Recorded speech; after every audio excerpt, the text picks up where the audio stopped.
What's going on, everybody? Welcome back to Chuds BBQ. My name is Bradley Robinson, and today I'm going to show you how I made this beautiful, salty, smoky, cheesy, beery Bavarian smoked pretzels. Coming up! October is upon us, folks, but with 2020 being the way it is, it just doesn't feel right without Oktoberfest. When I think about Oktoberfest, I think about being in a beer garden, surrounded by people, going pint for pint with my buddies, eating a big, giant, soft pretzel. So that's what we're gonna make today, and it is going to be delicious.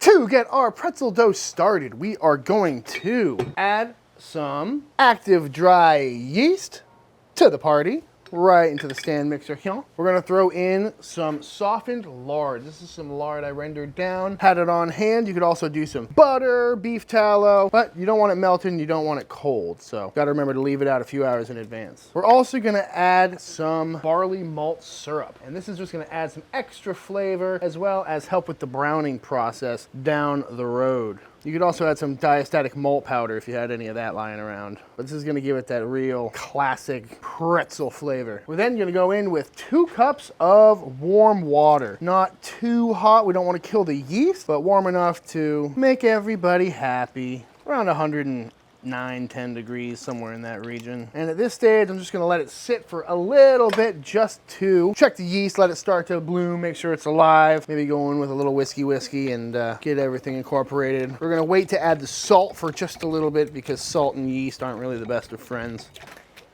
10 minutes later, that's what that is looking like. Nice and frothy, kind of like the head of a lovely Oktoberfest beer. Next thing going in is our kosher salt. Gotta have some salt on the inside as well as the outside. Boop.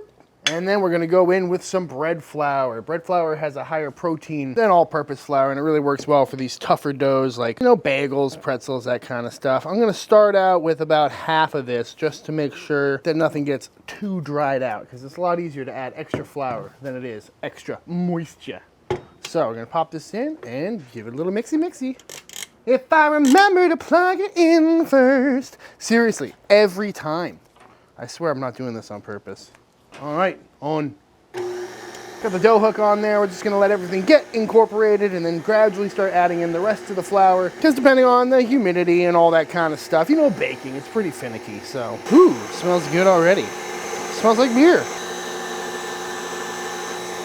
Oh boy. This is why I don't bake much. I tend to make a mess. This is why it's nice being outside. Starting to come together, still sticking a little bit, so we're gonna add a little more flour until it starts really pulling away from the sides, then we'll know it's good.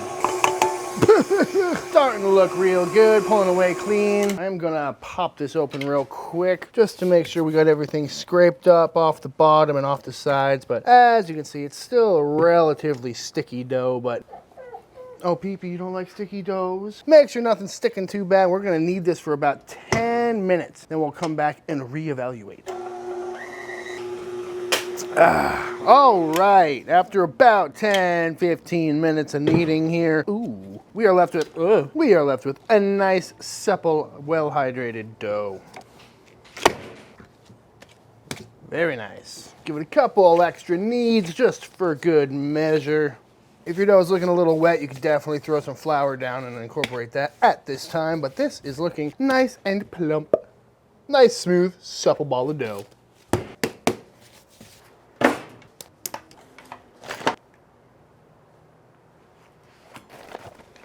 For a recipe this size, we are gonna get 12 pretzels. So I'm gonna cut this up into 12 pieces. I got the scale out here so I can try and make them exact, but you don't have to do that. It helps if you're cooking them together.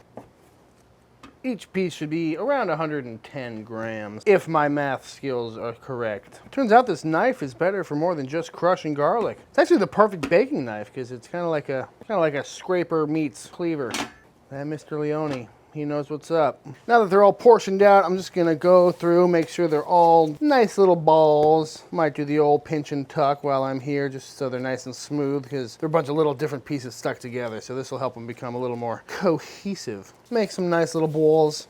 Very nice, nice and smooth. Now, one final step, I'm gonna just start rolling these out into little torpedoes, and that's just gonna help with the rolling out in a little bit. Very nice. I'm just gonna let these rest for a good 10-15 minutes, just to let the gluten calm down and relax a little bit so we can start to make them into pretzels. What can I do for 10 minutes? Oh, thank you.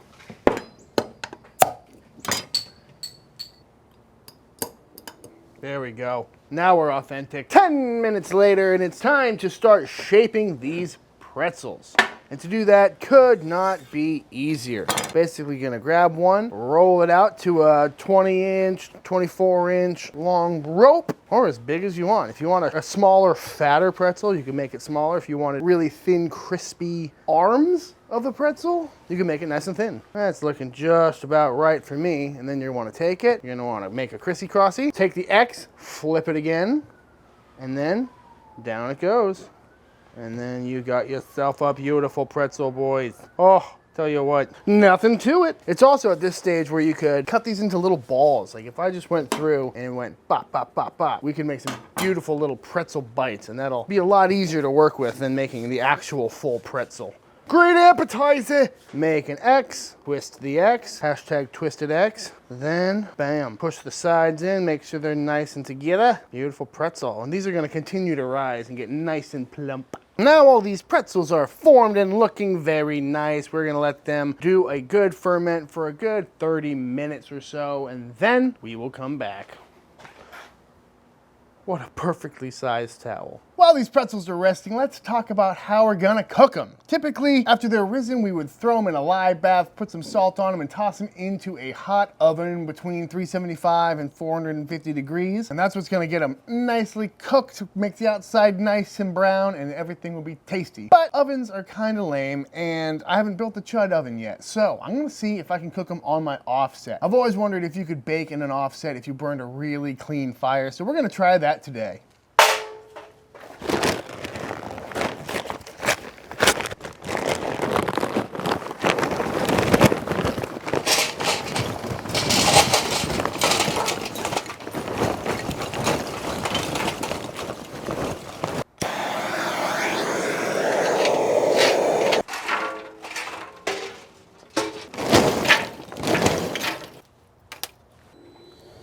So basically my thought process here is that your coal bed is the real source of heat when you're cooking on an offset smoker. Logs are mostly there for smoke and to replenish the coal bed. So if I start out with a really big coal bed, keep the door wide open, damper wide open on the smokestack, we should get some really clean convective heat going through this pit, which is exactly what baked items like bread and pretzels really need. So let's see how hot we can get this thing. When I was originally planning this video, I was planning on making some mustard to go with the pretzels. But upon a little bit of research, I found that mustard and pretzels is more of an Americanized thing than it is in Germany. But one recipe I did come across is called Obazda, which is kind of a beer, cheese, creamy, really rich cheese dip. That sounds really tasty, so we're gonna make some today. So from what I can gather, Obazda is some really soft cheeses like Brie or Camembert mixed with some softened butter. It's got a little bit of spice to it, which is really great for the beer drinking aspect. And the word itself means kind of to mash. So usually it's made by hand, by mixing it all up or using a fork or something like that. But I've got some Camembert cheese right here that I'm just gonna give a little rough chop.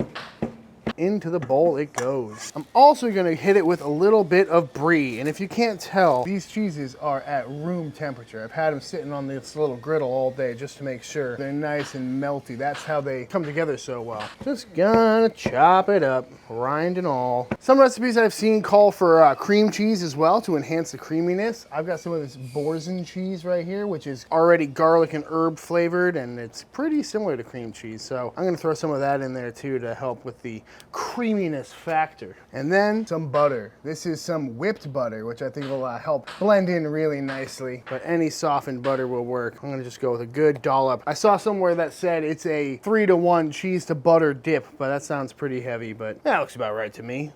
Other ingredients in Obazda are some finely minced onion. I've got a shallot here that I'm just gonna dice up real quick. A lot of people like to cook down the onions just to reduce that really sharp flavor, but not today. Now for the color and a little bit of flavor, we're gonna add some paprika. Bam, that looks like enough. Cayenne, which is gonna add some heat. I know some beer gardens like to add a little extra hit of that just so they sell more beer. Now I'm gonna go through with this handy dandy little blender here and just make sure everything is nice and cooperated.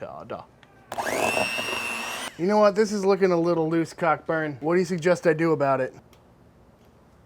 Thank you. Beep, beep. Pinch of salt and some black pepper.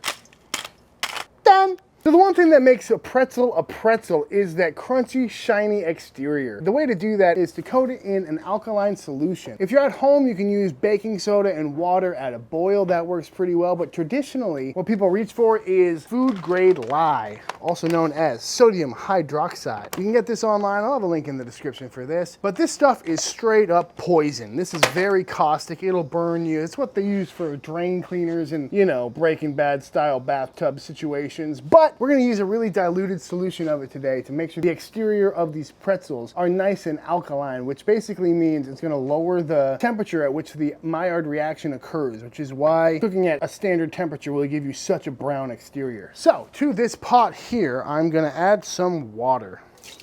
Just enough to dip the pretzels in. We got about 4 kilos. And to that, I'm gonna add a 5% lye solution. And you definitely wanna wear gloves and eye protection when you're using this stuff because again, it'll burn your skin and make you blind.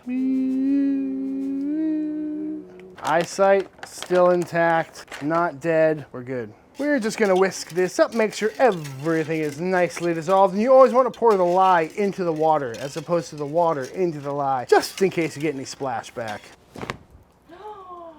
Oh! Ow! And just into the dip they go. Doesn't take long either. A good 10, 15, 20 seconds. Out they come. Ladies and gentlemen, Mr. Nathan Lewis. And his wife. Where'd you find this pretzel salt? Amazon.com. You're gonna put a link down below? Of course. Has anyone ever told you that you're really good at salting pretzels? Dude, no, that's the first time actually. You've never told them that? No. As you can see, this pit is ripping hot. We're going at a solid 450 degrees. In these pretzels go for 15, 20 minutes or until golden brown. Ooh. Hot. Ow! Worth it. Oh, thank you. You're welcome. Schadenfreude. Laughing at somebody else's pain. Ah, thank you. Yep. Now, do you think the lye is powerful enough to eat through rubber gloves? No, actually, as a brewer, I can tell you that it is not. We use lye for cleaning. It's the main ingredient in the detergent that we use in a brewery to clean fermentation tanks. Considering how like wrinkly and weird they look beforehand, like They definitely come out really nicely. they come out looking. really nicely, besides this one. Sorry, would you say you're a professional pretzel salter? I'm a professional garnisher. That's true. All right, we went with the sill pat on this next round because the paper tends to stick.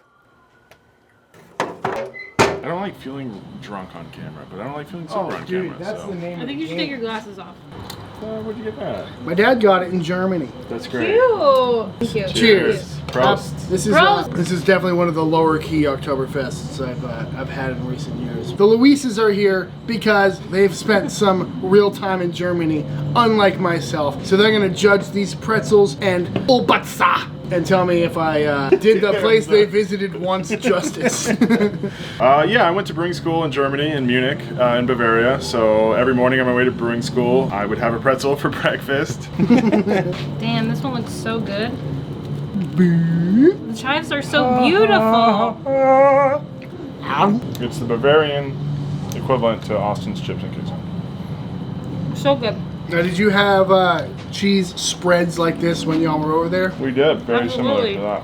So when you go to the beer garden in Germany, which is a very special place for many people, you see grandmas and children and families. It's a really fun gathering spot, but you get a liter beer or a half-liter beer. Typically in Bavaria, it's a Helles, which is a light lager, or a Hefeweizen, and maybe there'll be one other beer, maybe a Dunkel. And then in fest beer season, you get some other interesting fest beers like the ones that we're having today. But yeah, you get a nice scoop of cheese just like this with some chives on top. It's going to be so funny to hear Carl's movie in the background. It's time for the true taste test. Beep beep. Can you taste the smoke on these? A little bit, honestly. A little bit. I've become a little nose blind to smoke. Yeah, that's what I was telling unfortunately. Nathan earlier. Like, I don't pick Yeah. it up at all, but he was saying you were getting it, right? I was getting it a little less now because I've had like, you know, a metric ton. Yes, of it. it's not overwhelming. You know what I mean? Like, I've always wondered if you could bake on a smoker without it coming out all weird. 'Cause It's actually really impressive that you can. Like, I mean, that's so cool. The hardest part was getting this thing up and holding it at 450 for, Yeah. 20 minutes at a time. Yeah, the color is beautiful. It looks really, really nice. Pretzely. Come take a big cheesy bite. Gatorade's not just for athletes anymore. Mm-hmm. Smokers, not just for me. Proust. Prost. Proust. Proust. Thing. Okay, so you ruined that take. Oh, I Got don't know. it. I have a feeling I'll keep it in. All right, y'all, and that is it. That is my version of how to make pretzels at home. You can obviously make these in the oven or on any cooker you've got. I'm sure a pellet cooker would work pretty well for this. But as always, thank you to Sawyer and Nathan Lewis for stopping by. We always have a good time together. And they are, in fact, the Lewis side of Leroy and Lewis. But if you give this recipe a try, hit me up on Instagram, tag me in all your photos. I'd love to see what y'all are cooking. Let me know in the comments below what you want to see me cook next. Head over to ChudsBBQ.com for all pit inquiries, waitlist pricing, all that good stuff. I'll have links in the description for everything I used in this video and every other video. And until the next time I see you, please go cook something outside. Peace!